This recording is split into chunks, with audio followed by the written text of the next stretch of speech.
In this video, I will show you how you can show or hide the wallpaper on always on display on your Samsung Galaxy S26, S26 Plus or the S26 Ultra. As you can see currently, the wallpaper is appearing when we enable always on display on our Samsung phone. Now if you don't want to show the wallpaper on always on display, so in that case, just go to your home screen and open settings, and under settings, just tap on lock screen and AOD. From here, just tap on always on display, and on this page you will find the option for show lock screen wallpaper in always on display. Now just disable this toggle. And after you disable this toggle, the wallpaper of the lock screen will not appear in always on display. Just like that.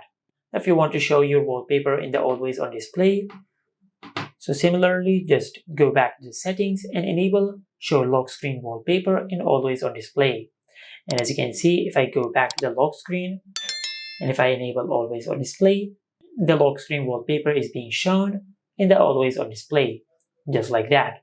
And this is it. Make sure to like, comment and subscribe. Thank you for watching.